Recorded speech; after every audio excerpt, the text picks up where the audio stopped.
Hi there, it's Friday, the end of another week. I think our 5th week now in lockdown, and I think we're almost becoming used to it now. What I want to do today is introduce a guest. We have Sarah Livaudais, who's with the Fremantle Trust, and she's going to be talking to us about one of the most important areas of the care sector, and that is the Fremantle Trust runs a series of care homes across the southeast, and I believe have about 5 homes, and Sarah will confirm this, within Buckinghamshire, and we work very closely with them as a very important and trusted partner.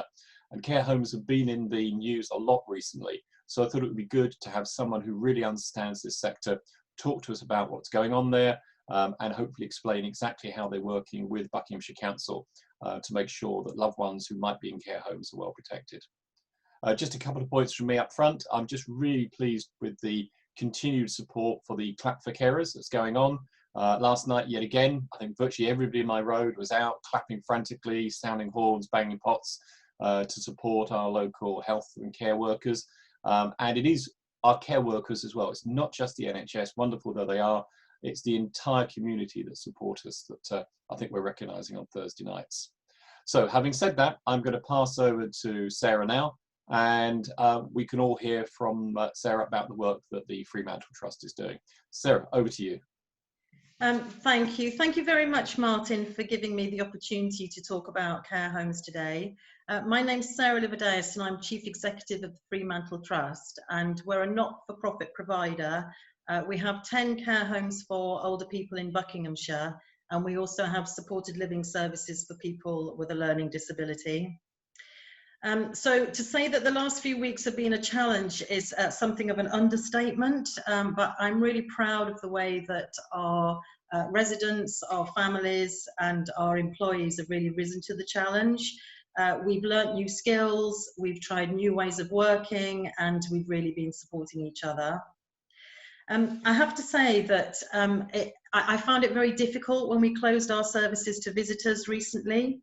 So we've been working really hard to support people to stay in touch with each other, and it's good old-fashioned methods like the telephone, but we've also been learning to do video calls, to use Skype for some of us for the first time. We also do window chats. So 100-year-old Joan, her daughter Pat, her son-in-law Ken, and Banjo the dog, they come and visit pretty much every day, and they come and talk to Joan through the window of her care home. And we found that age is no barrier to using new technology. So Eileen, who is 105 on the 4th of May, regularly communicates with her daughter using WhatsApp. We're really grateful for the support that we've had from the council, but also Hearts in Bucks gave us a grant of £5,000, and we used that to buy tablets to facilitate the video calls that I've just been talking about.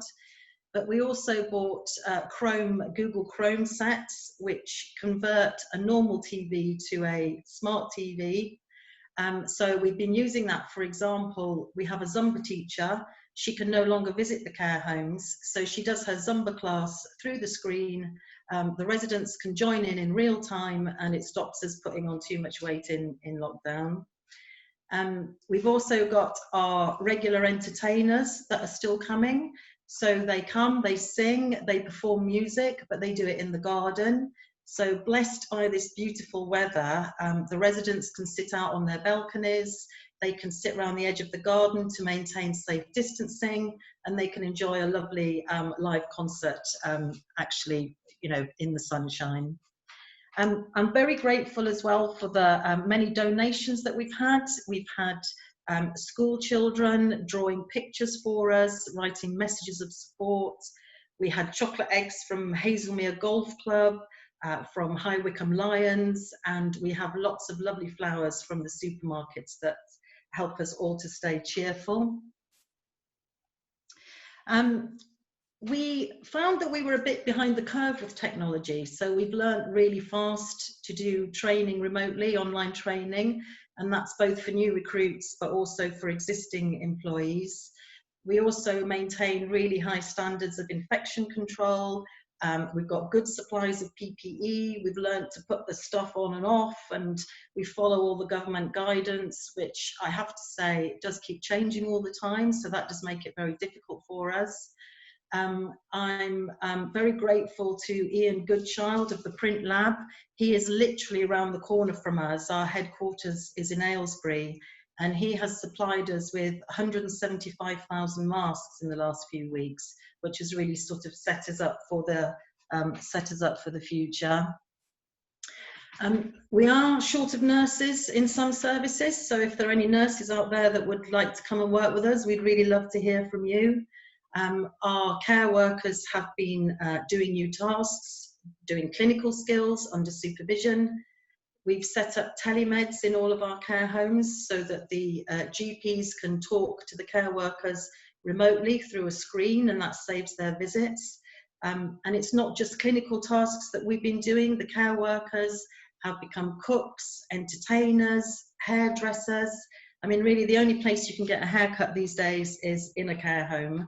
And some of them have even moved into the care homes to reduce the risk of infection. So I just wanted to finish really by saying that I'm really grateful to the whole team. They've absolutely risen to the challenge. The household staff, the cleaners, the chefs, the nurses, the care workers, the managers and the administrators.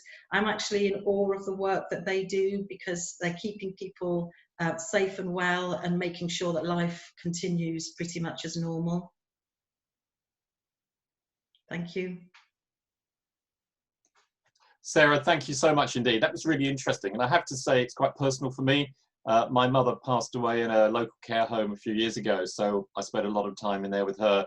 She got fantastic care, quite frankly. And my wife has been helping out in another different local care home. So again, I've been into a lot of care homes quite a lot recently. And I know the sort of dedication that a lot of the staff in the care homes actually give to their clients. It's absolutely brilliant. You are unsung heroes and heroines, quite frankly.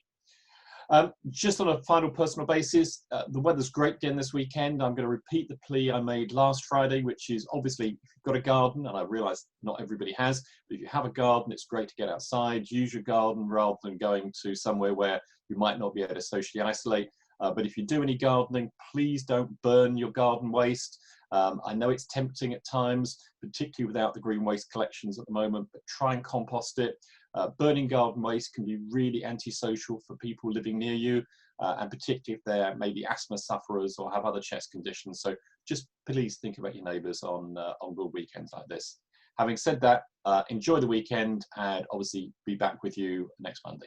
Bye then.